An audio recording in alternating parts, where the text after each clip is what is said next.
How do you play for a comeback generally? Yeah, that's a good question. So, playing for a comeback is in a large part it's relying on your opponent's mistakes, of course, and not giving them freebies. So let's say, for instance, and for this one, it may be best to actually take out the old paint. Say, for instance, right? And I want to talk to you guys about odds. The odds. Both players start with 3 keeps and 3 forts. Okay? Every game like this.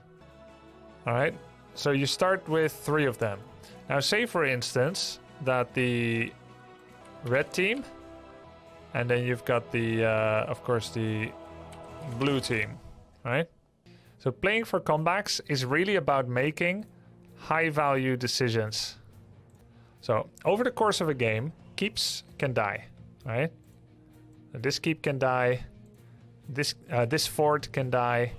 And the thing that happens in HotS, if you lose one of your forts, right?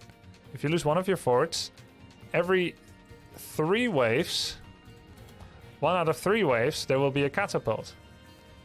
If you lose 2 forts, the fort and the keep in the same lane, it will be 1 out of 1. Every wave, kata. Kata per 3 waves, right?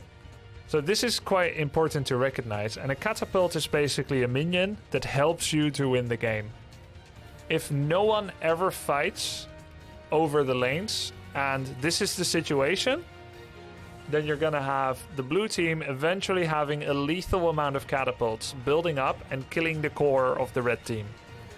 Why is this important? Because every game starts at 50-50% win rate chance, right?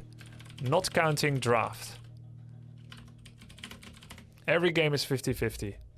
So what you need to recognize is that when you're in this situation, i.e. you're down 1 keep and are suffering kata pressure, that your decisions no longer need to have a 50% expected value.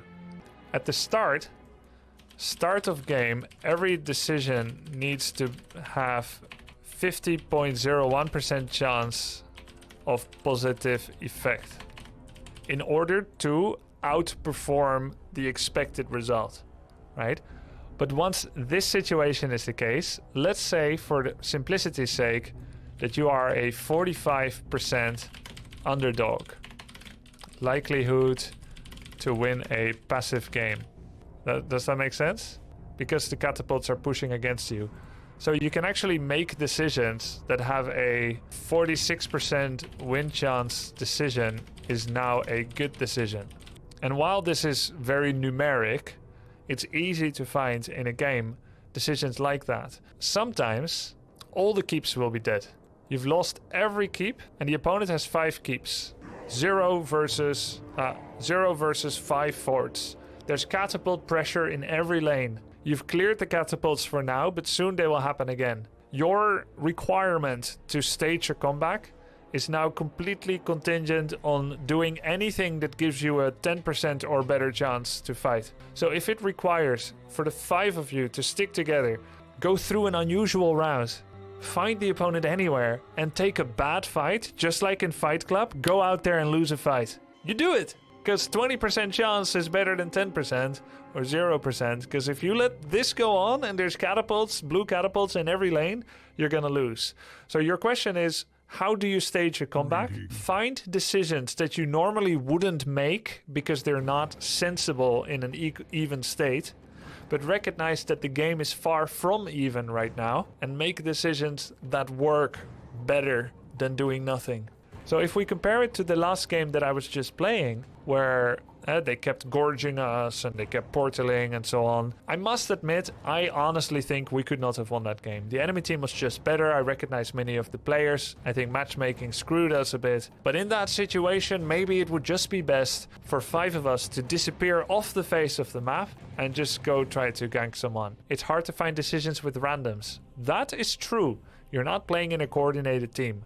But sometimes you don't say what you want, but you make happen what you want. For example, all your keeps are dead and you say, let's take the boss. The boss is like a rather important big objective where a lot of fights are had and a lot of people die for the boss. 2 teams are fighting each other, everyone dies, someone will get the boss. You don't say, let's do something smart to find them. You know, you just start taking the boss. There was actually an amazing example last night in a game where I had lost a keep, the enemy still had keeps, and I start taking the boss. And someone said, oh no, I don't know if this is a good idea, but just take the boss. Sure enough, the enemy team came to stop us from taking the boss. And normally you're in a compromised position when that happens. But I don't care, because we're gonna lose if we don't do anything. So we fight over the boss, and we happen to win. Now we cleared the whole enemy team, took the boss, went for the enemy core, and won the game. So this is important. But as a new player, mostly what you want to focus on, and I do want to make this bootcamp both about new players as well as for some advanced players. But as a new player, it's usually best to focus on a few core essentials. Look at the minimap. See if the odds are in your favor. And then don't chase kills for long. If you see someone is low, they get away, that's fine. Oftentimes an enemy hero being low on health is good enough for them not to be a factor. How long does it take a low health enemy character to Hearthstone, heal up, and come back? 30 seconds? That's just as long as it'll take them if you kill them and then get back. The experience you gain is usually not worth the risk by doing a headlong rush across the map to try and kill someone. Just let them get away. And they're off the map. You can go do something cool. Find a hobby, take some camps. You definitely want to take heroes you're good with, more so than heroes you think fit the composition. That's true to Gears. I agree with that. Vivi Aurora asks, can we touch on the subject of the mid 5 versus 5 fights at the start of the game? How useful are they? Since a kill is worth about the same as one minion wave of 7 minions. Well, oftentimes people do this because they want to make sure that they are not the one person missing. Your team does a 4 versus 5 anyway and loses. Then they blame you, everyone's tilted, and you lose someone. It's not a sensible way to play the game on most maps, but it is the way that people play. So it's just kind of this weird thing where people do it. Mid-fight will always make more sense for one team than for the other. Again, there's gonna be a team that will probably, statistically speaking, be more likely to win the 5-man and need interactions with the enemy team to get quest stacks. There's always one team that is in the benefit. You can't both have the advantage, statistically speaking. So there should always be one team that goes mid-5, clear wave, split, and the other team should be waiting in other lanes, clear those fast, disrupt the flow. But for some reason, everyone always does it, and that's because not everyone is a pro gamer. I'm not going to be playing with overlay tonight because I want to show you guys the unfolding draft. A healer, a damage dealer, and 2 tanks have been removed. On Towers of Doom, a pretty good hero actually is... Do we want to Abba? I can go it. Abathur is kind of important here. It's kind of good. Okay, they might get Abathur now. Then I might go for something else. We get Deckard. Yrel's a great pick. Just like there's a creeping pattern in Warcraft 3, asked later Gator. He said, can you do a guide when to not take camps? When to not take camps is too advanced for most of the player base, later Gator. I don't care about stream snipers tonight. I want to show and teach. So if we get Yrel and Diablo, what do I get? Maybe I will go for Rhaegar. I'm now going to play one of the best healers in the game. He's not the best at healing, but he is one of the best in the healer role. And I'll explain why. Pro teaching. By the way, I had a big spider on my keyboard. Oh. Now I smashed it. Keyboard GL. I love spiders. HF. Let's just say it was dangerous and you saved a life with it. I think it's important to show Rhaegar Art Slayer, because Rhaegar is one of the most versatile healer heroes. Rhaegar can do wave clear. Wave clear is the term to talk about clearing minion waves. Lightning Shield allows Rhaegar to be the best healer to take down minion waves. There are 16 healers in this game, in the healer category. Other heroes can heal themselves, but not others. Among these 16 heroes, each healer is gonna, of course, perform a different role. Kharazim is gonna be like a dive buddy. Aggressive, mobile, and good at following up on the tank to delete someone. Then you've got Brightwing, who's very defensive, good against mages and melee assassins, but not very good against auto attackers and tanks. You've got Tyrande. She's a glass cannon of sorts. She's Priestess of the Moon, right? From Warcraft 3. She's a glass cannon. Damage amplification, but very weak at saving herself and saving people in a pinch. I went for Rhaegar. I can save someone with one of my ultimate abilities, Ancestral Healing, which is a lot of health, but a small delay / wind up. Or I can go Bloodlust to empower a team to have more attack speed, movement speed, and lifesteal for their primary attack target. Now I think this game, Bloodlust, might actually not be too bad. We could have Bloodlusted Archon, which is a very powerful synergy. Where can I get HotS builds? I currently don't have any, but there are HotS builds out there. Maybe some people that know can link it in chat. Diablo auto attack Bloodlust would also not be bad, yeah, with Life Leech. I'll keep an eye out to see if Diablo does go for Life Leech. So 8 of the players in this game are masters, and the enemy team has 2 Grandmaster players, the Zul and the Tychus.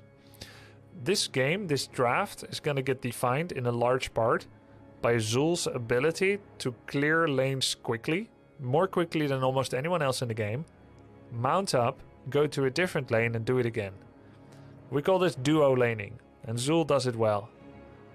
Yrel actually can match him fairly well, if played well. After that first thought, I always have that first thought of say, okay, do they have any extreme duo laners? After that first thought, it's which 4-man, the other 4, can disrupt or gank, assassinate the enemy hero the best. They or us. And I think it's actually fairly even among us. I think we actually might do a better job of it. So if we can ever kill Zul, that will be great. The battle begins in 10 there's a question by Max Piao. One question: what if the enemy team has like 3 or 4 tanks? What are the best heroes against that? Slows. Slows are great against mass tanks. Think of it like this. There is a power balance to everything you do. If you draft a lot of stuns, that goes at the cost of something. The law of energy preservation says if you get stuns, you're losing out on something else. You're probably gonna have less raw damage, less sustained damage.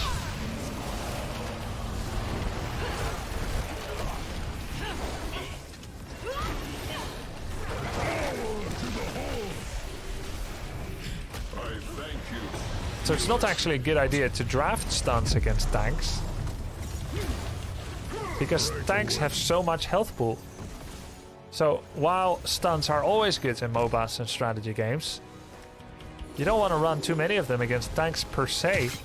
Rather, you have slows. Slows aren't as good as stuns, and therefore, in theory, statistically speaking, you probably have more power balance to actual just raw sustained damage output.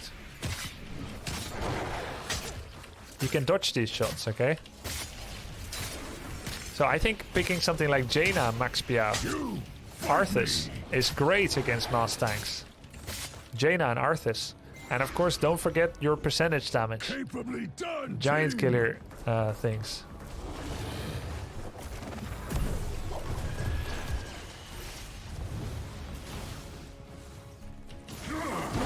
But that's not what I clicked.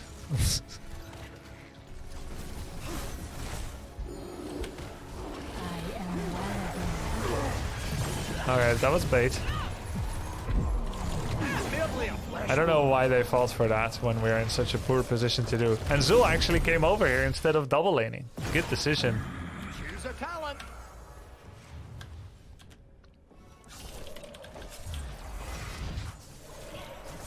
I'm gonna go for healing totem. What makes a good solo laner? A good solo laner is someone that can escape teleportation or mobility, that can heal themselves so that when they take poke they do not become a sitting target, a sitting duck. So escape and self-heal are important. And then if possible also have ways to deal damage to an opponent from a safe distance. But it is not important to have good push power, which a lot of people believe. Like Sagara has good push power, but she doesn't have amazing escape nor self-healing.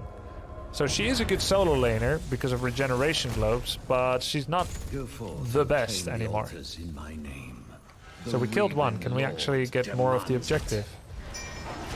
You've lost this one, Raven Lord. It will not be your last. Very good. Enough of this charade. Bring down the Gravekeeper's core. Yrel up there causing disruption. Slow totem. And mine alone. See, don't chase kills too far. Tychus got away.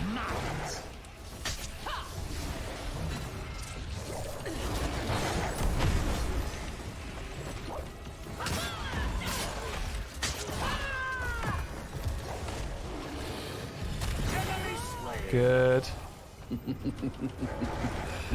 Doomed to the Gravekeeper. Choose a talent. You have done well, heroes. Let the Gravekeeper. Alright, I think we need to skip down for a bit. So that was a very exciting fight. Towers of Doom is a unique map. I like the new Tyrande scoots. A lot of heals. The old Tyrande was a bit more cheesy, gimmicky. Towers of Doom is a unique map that requires a little bit of experience to get used to it, but the basic tenets of Towers of Doom are that you cannot directly attack the enemy core. You can only do it via objectives. He's gone. So you actually need to capture altars on this map. Fight me. To deal damage to the enemy core. Let's go. Good enough. That was not very good by Diablo. I don't know why he charged in there, to be honest.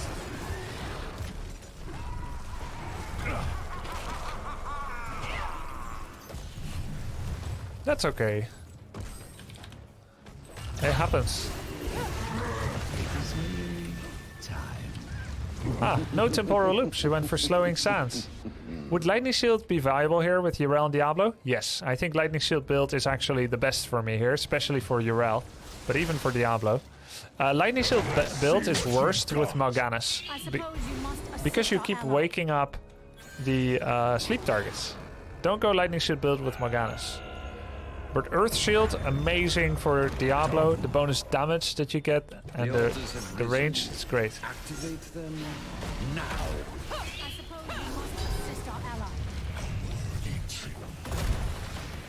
I don't think I want to actually go through that slowing sound, do I?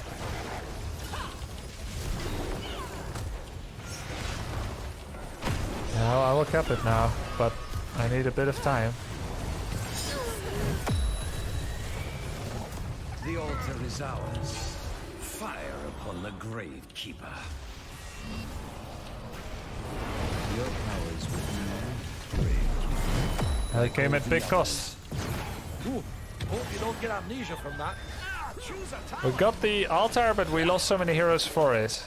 That was our plan. Someone kept saying I should cap it, Sylvanas.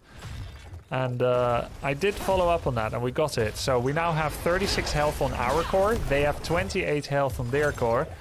But because they got to kill us, as our healer, me, was busy capturing the altar, which shot 4 shots at the enemy core, it cost us. We're gonna go Ancestral, not Bloodlust, I think.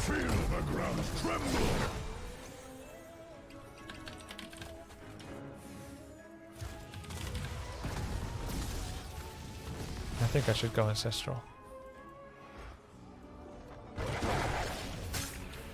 They won't see that coming.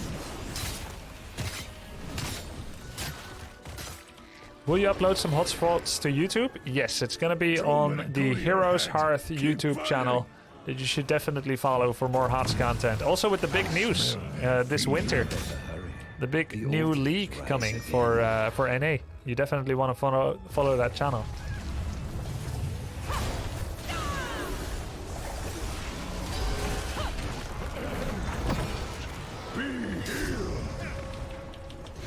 So we used a lot of ults, did they? Why does he have lightning breath actually? Be swift, heroes. Do not let the Gravekeeper's cronies reach the altars before you.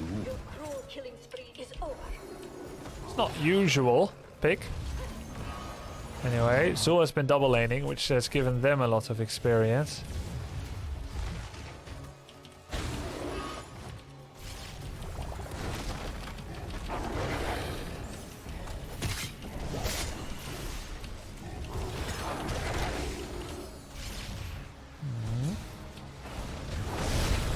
Now they're level 13.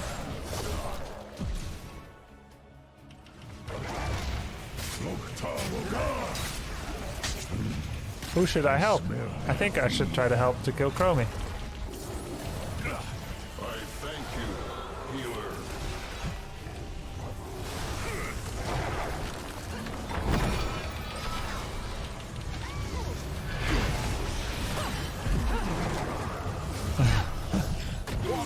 Walk it off. We were split in a weird way. We were fighting for both altars at the same time. Oh, nice, Sylvanas. Fighting for both altars at the same time, and the problem is you get new abilities, new talents. Wow, nice job, Sylvanas. Sick. She killed 2. Might be going a little bit too far. Because she didn't have her Windrunner talent yet at level 13, or couldn't use it yet. Anyway, Earth Shield. In Heroes of the Storm, you level up together. All the experience you get, it's together. And at every 3 levels or so, on average, with some exceptions, you gain a new talent, an ability. Actually, an ability empowerment. And it could be right here. And so they had that ability empowerment, which made it hard for us to fight at the same level. Which heroes would Bloodlust be best on? Tassadar Archon, but he's the only one that really benefits from it in my team. So I didn't just take Bloodlust for Tassadar. Tassadar Archon, Zul'jin, Rhaegar, basically auto attackers, but also Butcher and Illidan and even Varian.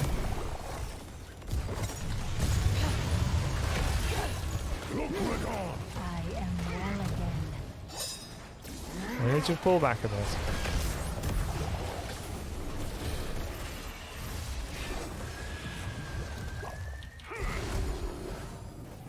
Our ally requires assistance. I am well again. I think we can go back. Diablo cannot find an angle. Once more. And we can just go back. We're taking more poke than them. Slay this soul. Ancestors, watch over you. An opportune intervention.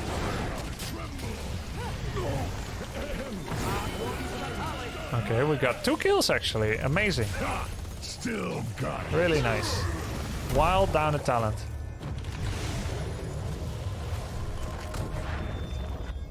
And we have the time is fountain now, again. heroes. Claim the That was great. altars in my name.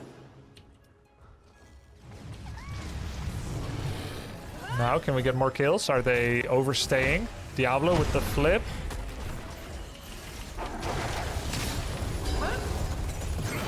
Oh no.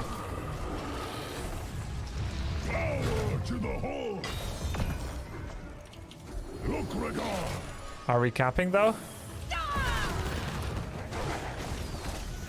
We are capping. So that's good. Now we can leave. It's good. Be stolen from me. I don't have anything to save him right now.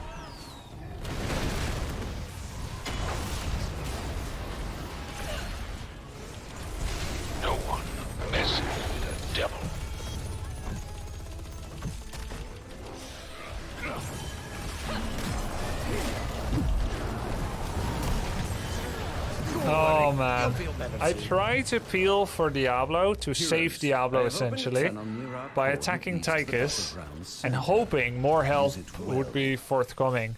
But instead, I ended up dying as well. And so did Sylvanas.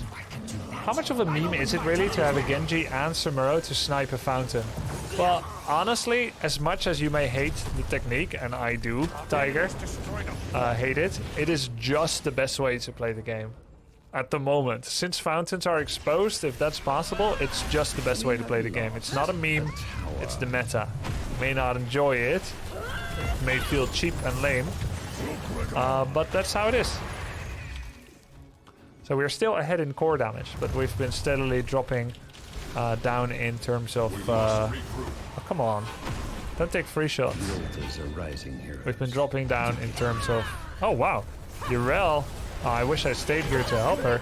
Oh, but she's fine. Yrel, nice job. I will never stop. Alright, now we're gonna have to fight over the top altars. I think Samuro and Vikings are kind of bad for the game. I don't really enjoy what they bring. Abathur, Mule as well. But so long as they are part of the game, that's just how it is.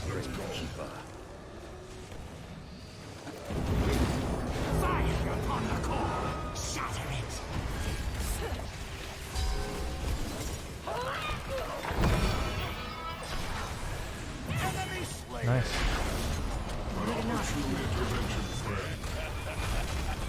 All things must end.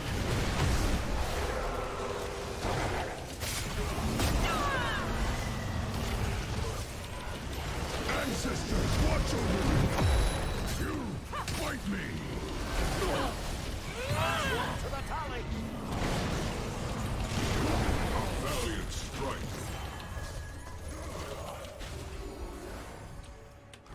Oh, we lost Sylvie. You inspired me, healer. We're up 4v2, but it's a hard one to take. How do you like it?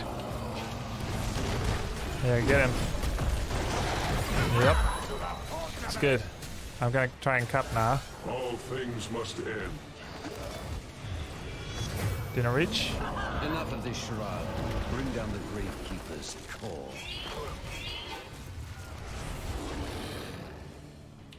Winds guide my path. Alright, good. We're still up one shot. Yeah, for sure, Varund win. It's weird that Abathur still has Mule, yeah. It seems like such an antiquated ability that's not healthy for the game. Not using Cleanse? Well, I didn't need it. I've been using Cleanse plenty. But it's not easy to see.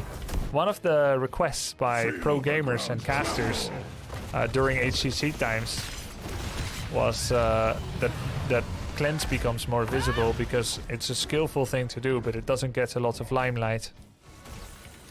Fort destroyed. The tower is mine. They got another kill on Zul. So while Zul is oppressive in the laning phase, if you can somehow get some kills on him or allies, he is good in the fight, but usually not quite as good as others. I'll get Storm Shield. This fort must be destroyed. Prepare yourselves, hero. The orcs rise. You done gonna piss me off. To the hole. I am well again. An opportune intervention. To you. You inspired me, healer.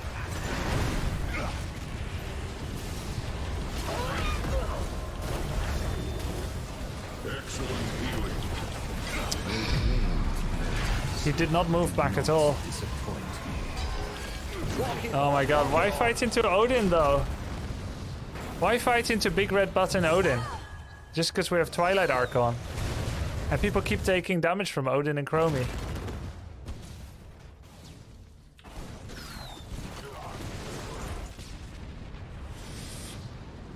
My build, by the way, was full lightning shield except the level 4. Mana return on level 4 is not as good as a healing totem that can heal 20% of everyone's max health every 30 seconds. He thought you had ult available. Yeah, but even if I ult him, everyone is dying. Stuff fort there. My guess is that, like, we have better burst, they have better poke. My guess is all of us move back because it's a bad idea to stay. Okay? So people aren't gonna stay and expect I can Ancestral all of them. Diablo drops to 20, but I don't Ancestral him because he's already moving back. When he's moving back, I don't think that into Big Red Button, Tassadar should stay on the front line. I'm saving ult so that we can win a next fight. Finally, I realized Tassadar is not moving back. How much? 14, we're gonna be Right away. 8, and then they take boss. You will fall, Raven Lord. This is the We're gonna be down to 4 life. Your time is ending, Raven Lord. Actually, no, we're gonna be down to 3 life. Smash it off. A tower has been lost. They will take the boss, we'll be 3 life. So now we need to win every fight or we lose the game. Impressive, hero. And we need to fight fast and often.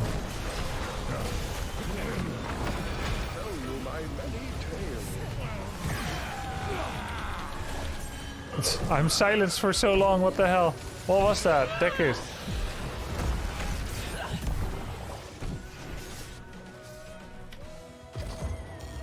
That was still a good fight to take, potentially. If we can get more kills, maybe. I could not use any of my abilities, which sucks.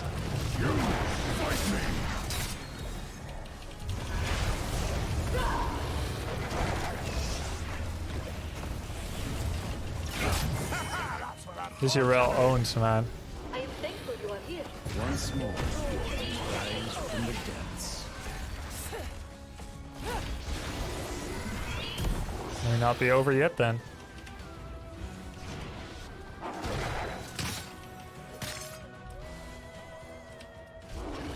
We got the more recent kills.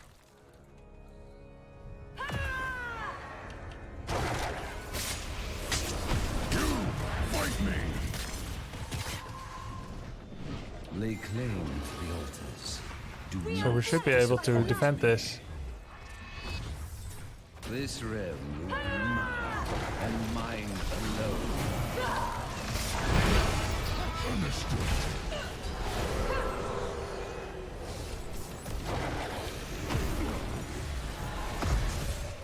Excellent healing. You inspire me, healer. You have my thanks. You're not dying on me.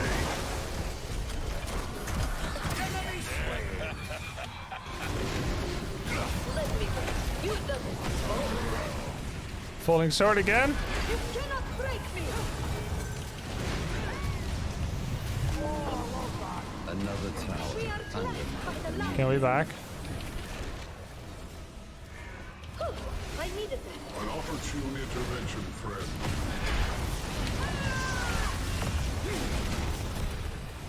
I don't know that this is going well for us, mateys. But maybe it is. Hold back. Add 1 to the tally. I'm out of mana. Excellent healing. 4%, boys. Prepare yourselves, heroes. The altars rise. Ah. Excellent healing. Can I leave now? I needed that. Please?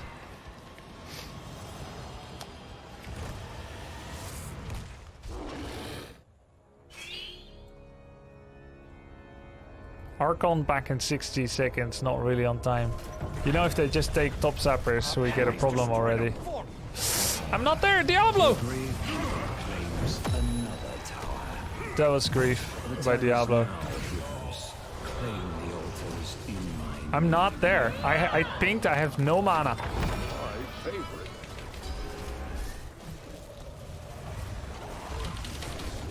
You're not dying on me. I smell their fear. I am Lord of this realm, and it will not be stolen from me. Oh man. What can I say, man? I wasn't there. When is boss? 50 seconds. Why not ult Sylvanas? I tried. She was just out of range.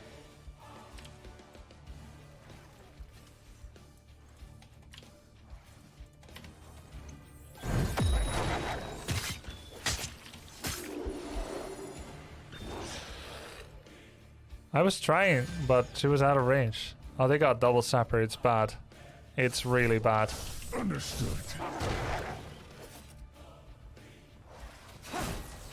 Boss, bottom sappers, mid forward. There's a million ways we could lose right now.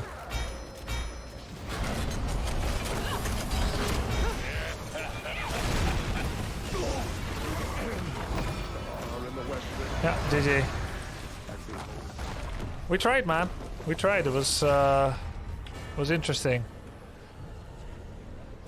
She kept running out of range as well. I know. I was trying to do Storm Shield, Earth Shield, Heal, Cleanse, Ancestral, but I could not get in range. Urel played amazing, and I remember this guy's name. He's good. I don't think all of us played amazing. And enemy, I mean, it was a good level game from both of us. Like, it's totally fine. Shouldn't you expect to lose a game where the other team has 2 Grandmasters? Absolutely. Absolutely, yeah. And I think you could tell, like, who was the GMs? Tychus and Zul. Well, Deckard got MVP, so it's not, you know, it's not all that. But they pick well as well.